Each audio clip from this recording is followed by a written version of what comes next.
Today on Meet the Owners, I am talking to Guillaume, who drives the Tesla Model 3 standard range, as many of you have probably seen in the other videos on this channel. As many of our viewers know, this is not your first electric vehicle, but your fourth one. Is that correct? Yes, that's the fourth one. That's correct. Hello, Inge. Hello, everyone.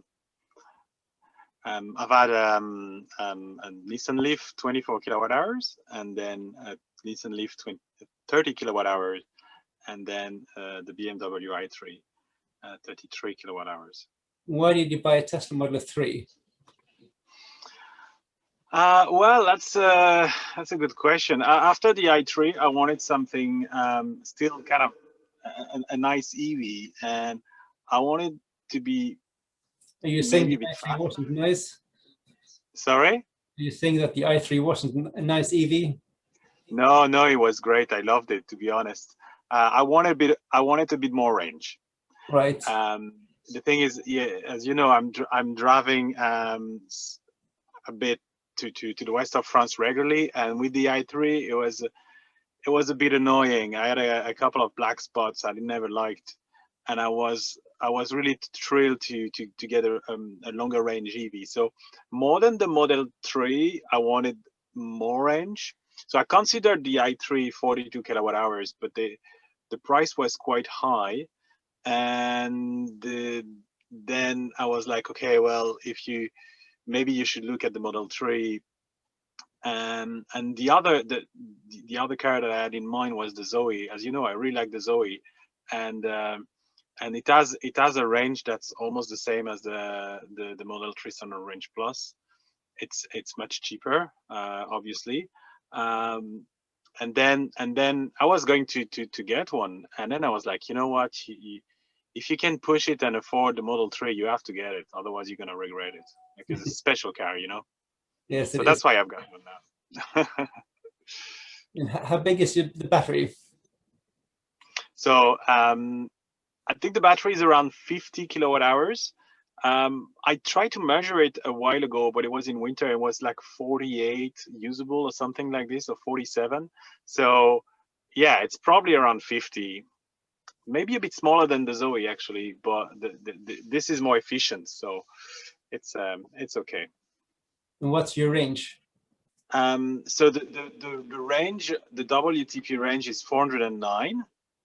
However, that's with the 18-inch wheels, and with the 19-inch, it's probably lower, maybe 380 or something like this. And the real life is more maybe 250, 300.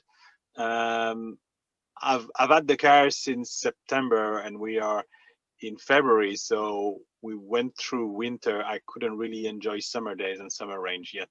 So hopefully over 300 kilometers in summer. And what are the longest journeys you ever did in your electric vehicles? And did you encounter any issues?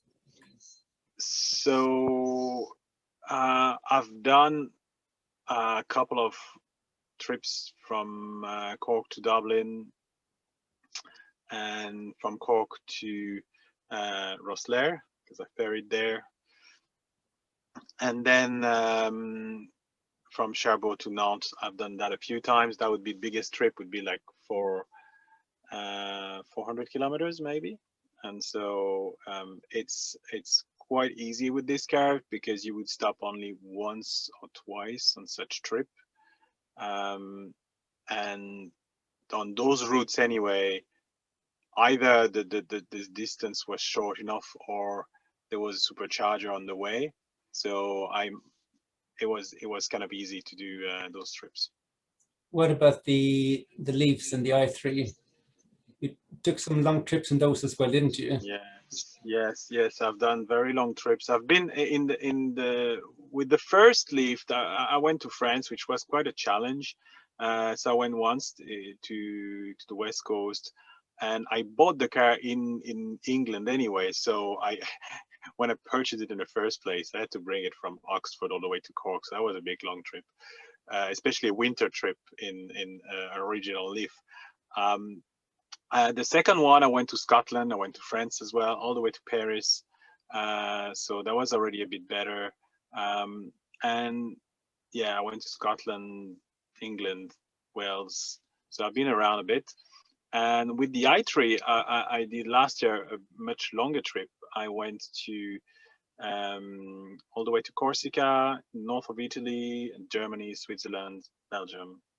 So so that was a big long trip, even though the battery was kind of small, but there were enough chargers, so I was fine. I never ran out. I never got any big trouble. No problems at So all. yeah, no, that's fine. So actually, with this one, I haven't done any bigger trip because of COVID. I haven't done anything bigger that I've done even years ago with the 24 kilowatt hour Leaf. So I haven't enjoyed yet the benefit from the long range car. I'm planning actually to do a long trip to Norway. So that's something I want to do, but I wanted to do this year, but I'm not sure I can do it. I would love to test the network there and to see how it goes, and this car can do it.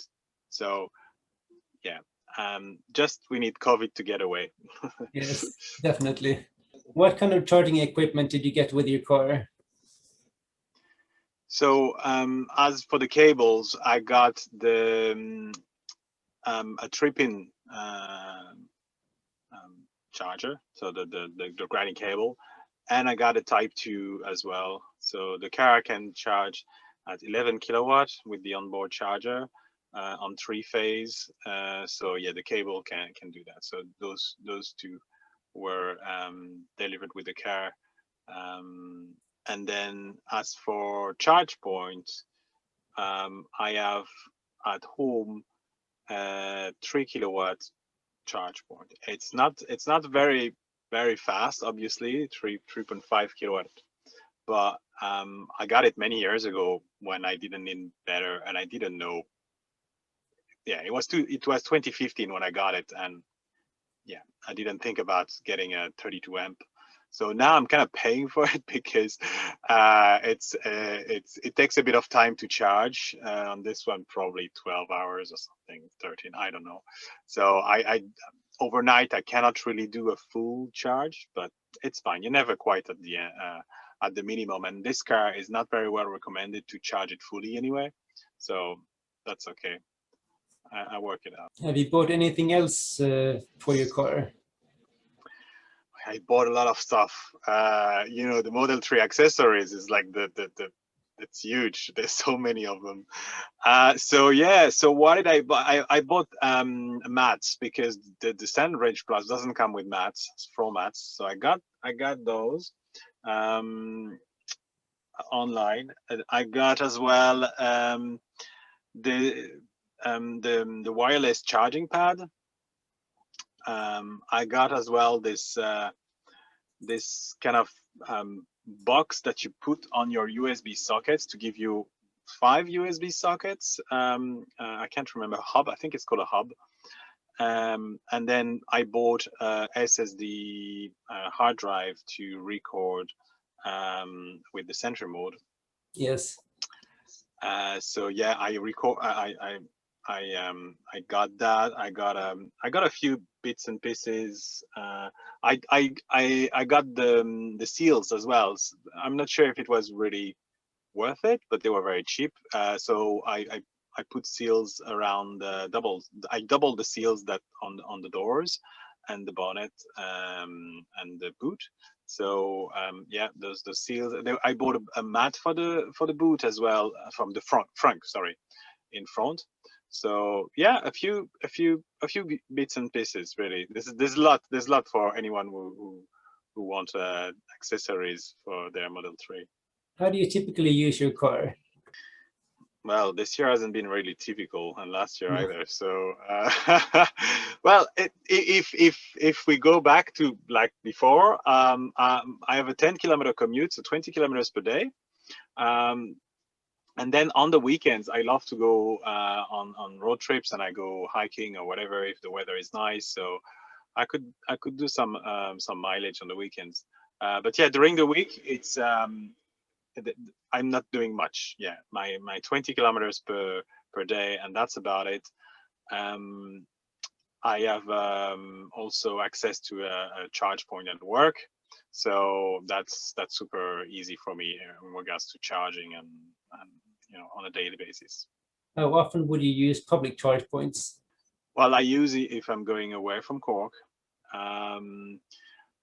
I've been spending my last 3 weeks I'm away from Cork at the moment. I've been spending like 3 weeks in an apartment with no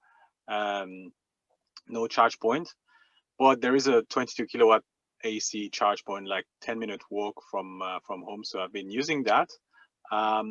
Otherwise, I would use the fast chargers on the long trip. Obviously the ESB 50 kilowatt fast chargers, I've used those a couple of times, but if I'm on a route with a supercharger, there are not many routes with superchargers, but if I'm going from Cork to Dublin, I haven't used the one near Limerick yet, but yeah, I would use those. How do you go about finding public charge points? Finding it is very easy because of the different apps that we have access to. So Which one? Of course I use for supercharger, I use the car display integrated nav. I would use the ESB Cars app. I like this app. It's straightforward and you can see the status, so I kind of like it. And if I go outside of Ireland, I use ChargeMap. ChargeMap is it goes everywhere. It applies in Ireland, but it's not very updated in Ireland. But it really puts all the charge point that you might need, and it puts as well which card you need to get there. There's good filters with the speed and charging speed, and connector type and stuff like this. So it's quite easy to get around, and I usually use that to see which what route I should take if I do a longer trip or if I drive in France. Yeah. Have you ever been stranded or run out of battery power? I have two. 3 moments. I had 3 close calls, not with this car, but I had 3 close calls. The 3 of those with the Leaf, actually. The first one where it was very tough to make more than 90 or 100 kilometers, and in winter. Yeah, I got one like in there was a charge point in Limerick, a fast charger. It used to be only one in the city, Thomasgate, and that was down. So it was Saturday morning. I went to the Nissan dealer, but it was kind of far, and with the range of that car, it was already very low. And I really pulled in. I had the turtle mode when I pulled in the dealer, and there was someone charging. So I was like, that's fine. I turned off the car, and when this person left the fast charger, I wanted to turn on the car and I couldn't anymore, but I was very lucky because I just needed to push the car like 20 meters. So technically I did run out of electricity, but almost not. Like I was there. So I had that, and I had another 2 moments where I did not run out of electricity, but I would have if I was looking for a charge point, because in those 2 occurrences, unfortunately, the charge points were broken. And the backup charge point was broken, so I really was not lucky on those 2 trips. One was in France, a bit south from here, and once was in Donegal.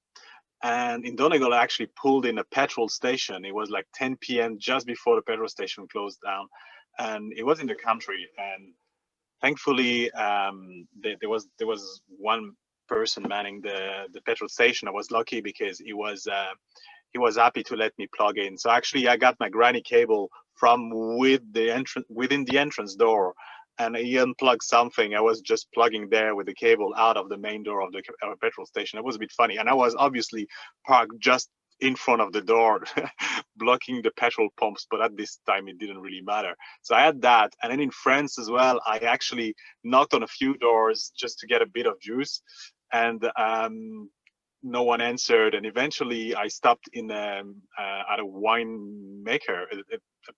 A winemaker was actually selling directly to public. So I went into this place, and they were super friendly. And I stayed much longer than anticipated.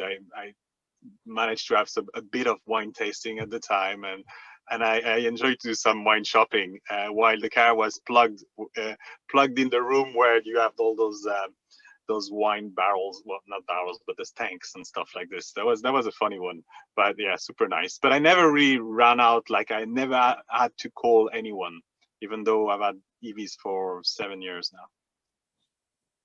Back to your Model 3, what are your favorite things that you like about it? About the Model 3, well, the power. I mean, this car is super fun to drive because it's very powerful, but obviously you have to be careful with all this power. So this is super nice. The infotainment, anything about the infotainment, the screen is amazing. It's super responsive. It's like, it's better than a computer or a tablet, a modern tablet. It's really amazing, and you've got all this extra stuff that you might not need, all those games and things, and the map is big, and yeah, the autopilot is, well, it's a level 2 autonomous driving. It works very well for this sort. It's probably the best around, the best I've driven anyway, and yeah, it's very pleasant to drive with that. I really enjoyed the efficiency of the car compared to the previous cars I have. I can really drive faster on the motorway. The consumption doesn't get too crazy, so that's really enjoyable. This efficiency, you know, with mixed with the higher range, the bigger battery, it makes a really good car on the motorways. That was the issue with the previous ones, the Leafs and the i3. You would drive realistically between 100 and 110 kilometers an hour. Otherwise, if you were driving faster, you were draining the battery so fast that you would have to stop more. This one you do 120, 130 here in France, so that's completely fine. Is there anything you dislike? Yeah, there is a few things.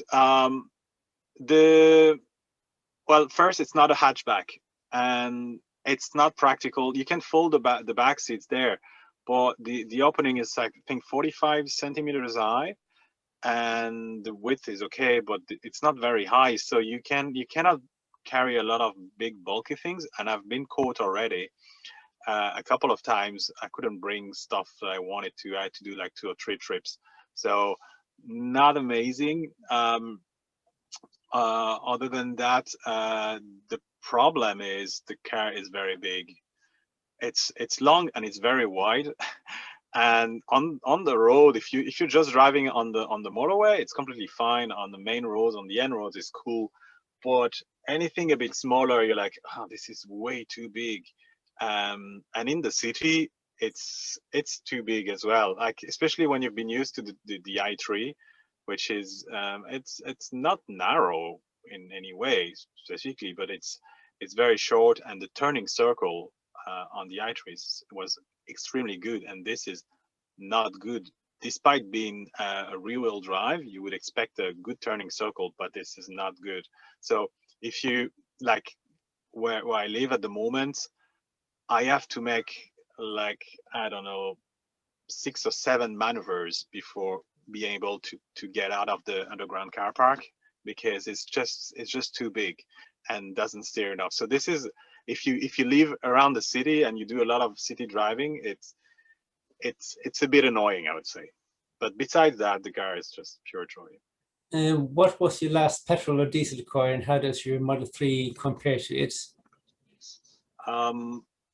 I had petrol charging hybrid vehicle, which is Prius. So I had that for, actually, you know what? No, I had a Megane just after that. I had a petrol Megane. So yeah, well, it's very different, obviously, because it was a long time ago as well. Cars have progressed a lot, but yeah, the hybrid was, for a petrol car, the Prius was quite good in efficiency and economy. You know, this is great petrol car, but then it was not very nice to drive, and you know, not very comfortable. So yeah, the Megane was much more comfortable, but much more thirsty as well. and those were not very powerful vehicles. They were just like your average vehicle, you know, nothing crazy about it. The Megane was very comfortable. I really like to drive that. But yeah, that's another world. I almost forgot. What was the hardest thing when you changed to an electric vehicle? Well, when I changed, I think like many people, was to get around the charging habits. I wouldn't say that was very hard. In general, I don't mind changing. I'm very excited about this stuff. But reality was that I didn't have any home charger for the first year and a half. And I was using the public chargers, the fast chargers from ESB, and we're talking 2014 and 2015. So there were a lot of chargers compared to the number of vehicles. So you were not queuing whatsoever, and those were free. So that was okay. But because I didn't have any home charger nor a charger at work, I had to charge probably twice a week.